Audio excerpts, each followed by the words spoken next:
Hollywood's greatest rivalry burned far deeper than fans ever knew, a decades-long grudge between two icons who should have been brothers. The phone rang just once. Robert Wise, director of The Sand Pebbles, picked up expecting routine production details. Instead, Steve McQueen's voice cut through cold and final. "If Newman's in, I'm out." It was 1973. The towering Inferno was poised to be the disaster movie to end all disaster movies, two of Hollywood's biggest stars sharing equal billing. But McQueen wouldn't have it. Not with Newman. Not now, not ever. "Tell the studio I want the same number of lines, exact same. Count them," McQueen demanded. "And my name needs to be first." Or left. Whichever reads first. The demand seemed petty to outsiders, but to those who knew the real Steve McQueen, this wasn't about a credit or a paycheck. This was about something that had been simmering for years, a rivalry that had morphed into something darker, more personal. A hatred that would define Hollywood's most intriguing Cold War. Cut 2. Indiana, 1930. A fatherless boy with piercing blue eyes and a face that would one day be worth millions sits on his front porch. Paul Leonard Newman was born to a comfortable middle-class Jewish family in Shaker Heights, Ohio. His father, Arthur, owned a successful sporting goods store. His mother, Teresa, a homemaker with Hungarian roots, doted on her handsome son. Meanwhile, in Beech Grove, Indiana, Terrence Stephen McQueen entered the world in 1930 to a stunt pilot who abandoned his mother, Julia, before he was born. By age 3, McQueen was dumped on his grandparents' doorstep. Julia couldn't handle him, or didn't want to. His childhood was dust and poverty, punctuated by beatings from his stepfather. Two men, two drastically different beginnings.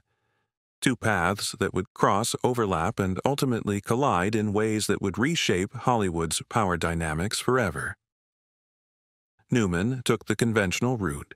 He studied acting at Yale, worked in theater, married young to Jackie Witt, and had 3 children before discovering his marriage was a mistake. His breakthrough came as boxer Rocky Graziano in Somebody Up There Likes Me, 1956. A role originally meant for James Dean before a fatal car crash took him out of the running. McQueen clawed his way up. Reform school, the Marines, odd jobs, using the GI Bill to study acting while supporting himself as a towel boy in a brothel. His first notable role, a bounty hunter in the TV Western Wanted, Dead or Alive. Every break felt stolen, not given. By 1963, both had become bankable stars. Newman with The Hustler and HUD, McQueen with The Great Escape and The Magnificent Seven. On paper, they were equals, both handsome, both blue-eyed, both magnetic on screen. But in McQueen's mind, they would never be equals, never could be. And that's where our story truly begins. Let me be clear about what we're exploring here. This isn't just another Hollywood feud. Not some manufactured publicity stunt or passing clash of egos. What festered between Steve McQueen and Paul Newman was a one-sided obsession that bordered on pathological, a grudge so deep that McQueen would sabotage his own career just to one-up his rival. A hatred Newman claimed never to fully understand. Who was the real villain in this decades-long drama? What turned professional competition into personal vendetta? And why did McQueen go to his grave still burning with resentment toward the man many called his on-screen equal? Buckle up. The truth behind Hollywood's most fascinating rivalry is darker and more complex than any script either man ever performed. 1969. The 41st Academy Awards. Newman had been nominated before for Cat on a Hot Tin Roof, The Hustler, and HUD. McQueen was receiving his first and only nomination for The Sand Pebbles. The lead-up was electric. Both men. Same category, Best Actor. Industry insiders considered it a 2-horse race, though Rod Steiger's performance in the Heat of the Night was gaining momentum. McQueen arrived early, uncharacteristically nervous. According to his then-wife, Nile Adams, He'd actually written an acceptance speech, something the notoriously anti-establishment actor had sworn he'd never do. He wanted it badly, Adams later told biographer Marshall Terrell, more than he'd ever admit. Newman skipped the ceremony entirely. He was filming Winning and claimed he couldn't break away, but those close to him suggested he'd grown tired of being the perpetual nominee who never won. This was his fourth nomination without a win. When Steiger's name was called, cameras caught McQueen's reaction, a tight smile that didn't reach his eyes. But what cameras didn't capture was what happened at the governor's ball afterward. Producer Robert Wise, who'd directed McQueen in The Sand Pebbles, approached to console him. According to Wise, McQueen's response was chilling. "Newman sabotaged me. He told people to vote for Steiger because he couldn't stand seeing me win before him." There was no evidence Newman had done any such thing, but in McQueen's mind, the narrative was set. The grudge had found its first concrete grievance. "Steve created enemies in his head," explained director Norman Jewison, who worked with McQueen on the Thomas Crown affair. Once you were on his bad side, facts became irrelevant. Newman would later be blindsided by the accusation.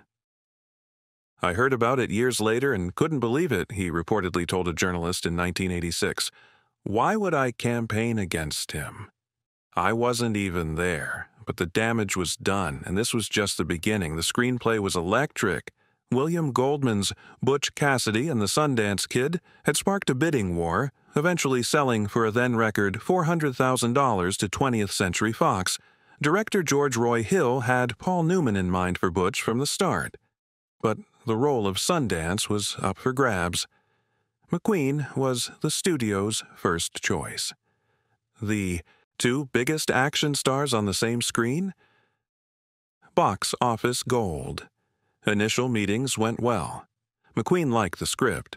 Newman, professionally cordial as always, seemed open to the pairing. But then came the deal-breaker. McQueen's agent demanded top billing. Newman, the bigger star at that precise moment in 1968, already had first position contractually locked. When the studio wouldn't budge, McQueen walked away. "It was about the billing, sure," said Robert Relia, McQueen's longtime producer partner. "But it was really about Newman." Steve couldn't stand the thought of being second to him. Not in billing, not in lines, not in anything. The role of Sundance went to the relatively unknown Robert Redford. The film grossed over $100 million on a $6 million budget and cemented Newman and Redford as one of cinema's greatest duos. McQueen reportedly refused to watch it. But according to his first wife, Naley, he obsessively tracked its box office numbers each week. Every dollar it earned was a personal affront. He'd pace around cursing Newman's name, she recalled, saying it should have been him up there, that they'd stolen his chance. What McQueen couldn't admit, perhaps even to himself, was that his own pride had cost him the role that might have defined his career differently. A bitter irony, his refusal to share the spotlight with Newman created one of Newman's most iconic partnerships with someone else entirely, and the feud deepened. Both men shared a passion that transcended Hollywood: racing.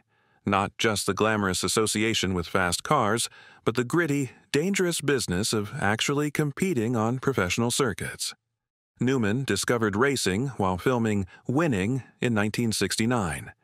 At 47, he earned his competition license and began racing seriously. His skill was genuine. By the 1970s, he was competing at Daytona and eventually placed second at Le Mans in 1979. No small achievement for a part-time driver. McQueen's racing obsession predated his Hollywood success. He financed his early acting classes by winning weekend motorcycle races. Racing wasn't a hobby for McQueen, it was an identity. When Newman began gaining recognition in racing circles, McQueen was incensed. According to Solar Productions executive Robert Relia, McQueen erupted upon seeing a 1972 Sports Illustrated feature on Newman's racing career. "This is my territory," McQueen reportedly raged. "Acting he can have. Racing is mine." The conflict came to a head at the 1973 Riverside International Raceway. Both men were competing in separate divisions. McQueen had finished his race, placing third, and was in the paddock when Newman won his division. Racing journalist Chris Economaki reported what happened next. McQueen walked out during the podium ceremony. Wouldn't even watch. Later, when a fan asked him to sign a program that had both their photos, he tore Newman's picture out before signing. Newman, characteristically, played down the incident when asked about it years later. We all get competitive. It's racing. Emotions run high, he told AutoWeek in 1981. But to those who witnessed it, McQueen's behavior went beyond competition. This was hatred, plain and simple. Steve couldn't stand that Newman was good at racing, said car builder Pete Condos, who worked with both actors. It wasn't enough for Steve to succeed. Newman had to fail. Remember that phone call we opened with? The Towering Inferno ultimatum? It came just 2 weeks after this racing incident. 1974. Two studios, Warner Brothers and 20th Century Fox, had separately purchased similar novels about skyscraper fires. Rather than compete, they decided to combine forces on what would become The Towering Inferno. The plan: cast the industry's two biggest stars, McQueen and Newman, as co-leads, a fire chief and an architect. Equal roles, equal importance. On paper, perfect. In reality, a powder keg. McQueen's list of demands was unprecedented. Same number of lines as Newman. Exactly the same. He insisted a production assistant count them. If Newman had 12 close-ups, McQueen needed 12 close-ups. Then came the billing dispute. McQueen wanted his name first. Newman's contract specified top billing. The solution became one of Hollywood's most famous compromises. McQueen's name appeared first but slightly lower, while Newman's name appeared second but higher, creating a diagonal reading pattern where neither was definitively first. Director John Gillerman later recalled the tension on set. They never argued directly, never showed animosity openly. But you could feel it. The crew could feel it. They'd time their arrivals so they wouldn't have to greet each other in the morning. The on-set dynamics were revealing. Newman, by all accounts, remained professional and focused. McQueen watched Newman like a hawk, monitoring his every scene. If Paul did something particularly good in a take, Steve would insist on another approach for his corresponding scene. Assistant director Terry Morse, Jr. told The Hollywood Reporter years later, he was determined not to be outdone. The final film was a commercial success, grossing $116 million. Critics generally agreed both men delivered strong performances, though many noted they seemed to be acting in different movies, Newman with understated drama, McQueen with action hero intensity. At the premiere, they posed for obligatory photos together. It would be the last time they'd willingly share a frame. Beyond specific projects lay a deeper source of McQueen's resentment: the perception of Newman as the serious actor, while McQueen was the action star. Newman had the pedigree, Yale Drama School, actor studio training under Lee Strasberg, theater experience. McQueen was largely self-taught, developing his minimalist style through observation and instinct. This distinction became a festering wound for McQueen. According to director Norman Jewison, Steve was hypersensitive about being respected for his craft. He'd dismiss Paul as Yale drama with contempt, but secretly he wanted that same critical recognition. The 1974 National Board of Review Awards brought this to a head. Newman was honored for his body of work, with special mention of his performance in The Sting. In his acceptance speech, he spoke eloquently about actors' craft and preparation. McQueen, who attended with his second wife, Ali McGraw, reportedly walked out during the speech. McGraw later confirmed to biographer Marshall Terrell he couldn't bear to hear Paul discussed as this great artist while he felt pigeonholed as just an action star. What McQueen couldn't, or wouldn't acknowledge, was that he had intentionally built his career on physical performances and cool detachment. It was his brand, and it made him millions. Steve created a persona that resonated with audiences, then resented the limitations of that persona, explained director Peter Yates, who worked with McQueen on Bullet. He wanted Newman's critical respect without doing the kinds of films that earned that respect. Newman, for his part, had always expressed admiration for McQueen's screen presence. In a 1971 Playboy interview, he called McQueen mesmerizing and completely authentic on screen. The compliment, when relayed to McQueen, was reportedly met with suspicion. He's just saying that because it makes him look generous. As the 1970s progressed, another dimension of their rivalry emerged: politics. Newman was becoming increasingly outspoken about his liberal views. He campaigned for Eugene McCarthy's anti-war presidential bid in 1968, made Richard Nixon's enemies list, which Newman called his highest honor, and became vocal about progressive causes. McQueen, by contrast, had evolved into a staunch conservative. After initially supporting the civil rights movement, he grew disillusioned with what he saw as the excesses of liberalism. By the mid-70s, he was privately expressing support for Nixon and hardline law and order policies. This political divide created yet another reason for McQueen to resent Newman. According to McQueen's third wife, Barbara Minty, Steve would rage at the television whenever Newman appeared advocating for a cause. He'd call him a champagne socialist, Minty recalled. Said Newman had no idea about real struggle, living in his Connecticut mansion while pretending to care about the working man. The irony, which several friends pointed out to McQueen's displeasure, was that both men had created charitable foundations. Newman was developing what would become Newman's Own, which would eventually donate hundreds of millions to charity. McQueen quietly supported boys' reform schools, remembering his own troubled youth. But in McQueen's mind, Newman's political activism was just another form of sanctimony, another way to appear superior, another reason to hate him. 1979. McQueen was struggling to breathe during physical exertion. Initial diagnosis: pneumonia. Further, tests revealed the devastating truth: mesothelioma, a rare and aggressive cancer linked to asbestos exposure. The prognosis was grim. No known cure. McQueen, never one to accept defeat, sought experimental treatments in Mexico after conventional medicine offered little hope.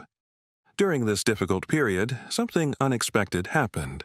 Paul Newman, hearing of McQueen's diagnosis, attempted to reach out. According to McQueen's friend and solar business partner Barney Mayfield, Newman called multiple times.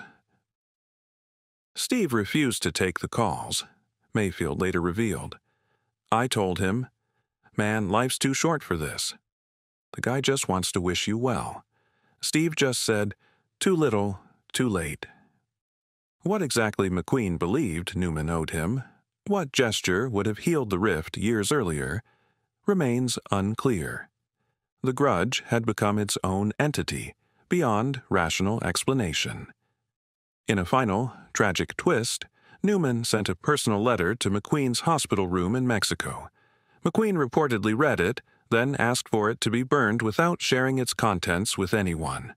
On November 7, 1980, Steve McQueen died at age 50. His final film, The Hunter, had been released to mixed reviews earlier that year. His legacy as the King of Cool was secure, though many of his personal demons remained private. Paul Newman would live another 28 years, winning the Oscar that had eluded both men for The Color of Money in 1987, building his food empire, and racing well into his 80s. When asked about McQueen in later interviews, he always expressed admiration for his talent and regret that they'd never formed a friendship. "I wish I'd known him better," Newman told Barbara Walters in 1986. "I think we might have had a lot in common under different circumstances." Even in death, the competition continued. Not by the men themselves, but through their estates, images, and cultural footprints. Newman's death in 2008 prompted global tributes emphasizing both his acting and humanitarian legacies. The Newman's Own Foundation had donated over $250 million by then. His image became synonymous with integrity both on and off screen. McQueen's posthumous journey followed a different path. His image became a valuable commodity carefully controlled by his estate, the rebellious anti-hero forever young, forever cool. Merchandise bearing his likeness generated millions. Two different kinds of immortality. Film historians and critics inevitably compared their careers. Newman generally received higher artistic marks, McQueen the nod for cultural impact. Newman made more critically acclaimed films. McQueen's smaller filmography contained perhaps more iconic moments. Barbara Minty McQueen, in a rare 2012 interview, offered perspective on the rivalry's roots. Steve came from nothing, absolute nothing. He fought for everything. Paul came from comfort, from privilege. Steve could never get past that fundamental difference. This comment perhaps comes closest to explaining the inexplicable. Why McQueen couldn't let go of his hatred toward a man who, by most accounts, had never directly wronged him. Throughout his life, McQueen had fought against the feeling of being an outsider looking in. Newman, with his stable upbringing, his Yale education, his articulate political stance, and his picture-perfect family life, represented everything McQueen had never had and could never authentically claim. Perhaps the most personal dimension of the McQueen-Newman rift came through an unexpected source: Ali MacGraw. MacGraw had co-starred with Newman in The Getaway in 1972, a Sam Peckinpah crime thriller. During filming, she and McQueen began an affair despite her marriage to powerful producer Robert Evans. McQueen and MacGraw married in 1973, at the height of both their careers. The relationship was passionate but turbulent. McQueen's controlling behavior and infidelities created constant tension. What few knew was that during a particularly rough patch in 1975, MacGraw had reached out to Newman and his wife Joanne Woodward for advice. The Newmans had one of Hollywood's most stable marriages. Despite early controversy, Newman had left his first wife for Woodward. According to MacGraw's autobiography, Newman had counseled her to prioritize her own well-being and set boundaries with McQueen. "If he won't respect your career and your needs," Newman reportedly advised, "the relationship can't last." When McQueen discovered these conversations, he was livid. In his mind, this wasn't support, it was sabotage. Newman was interfering in his marriage, positioning himself as the better man, the wiser husband. "Steve believed Paul was trying to position himself as my white knight," MacGraw confirmed in a 2011 interview. That wasn't the reality at all, but Steve's jealousy turned it into something sinister. The marriage ended in 1978. McQueen's bitterness toward Newman, already substantial, found new fuel. His ex-wife had trusted his rival over him. The ultimate betrayal. In his final months, as cancer ravaged his once vital body, McQueen spent considerable time putting his affairs in order.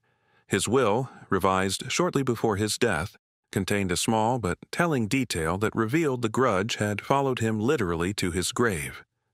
Among the personal items cataloged for distribution was a collection of movie posters and memorabilia McQueen had accumulated over the years. These included signed posters from friends and colleagues throughout the industry. According to executor Robert Relia, the will contained a specific clause addressing one item, a towering Inferno poster signed by the cast. The instruction was explicit. The signature of Paul Newman is to be removed or obscured before the item is passed to beneficiaries.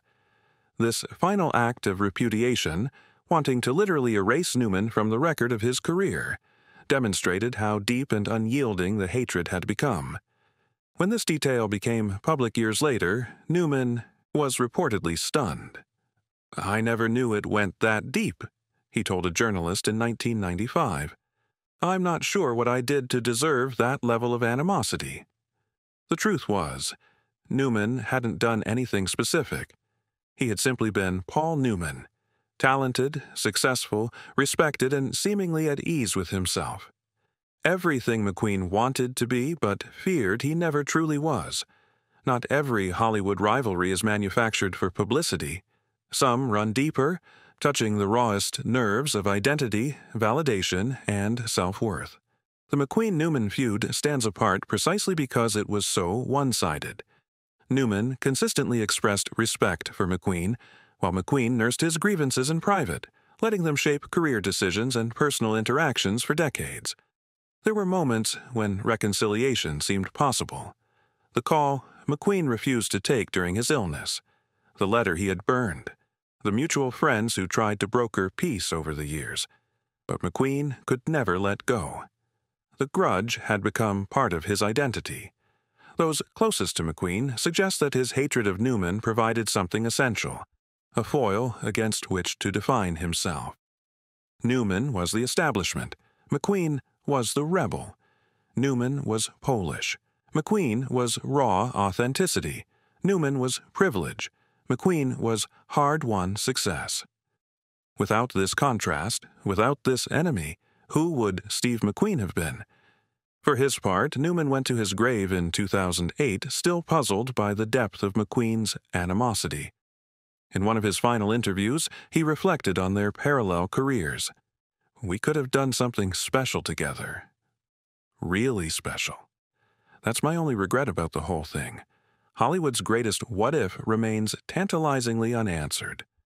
What if these two icons had channeled their competitive fire into collaboration rather than conflict? What masterpiece might have emerged? We'll never know, because a phone rang and a voice said, "If Newman's in, I'm out." And that made all the difference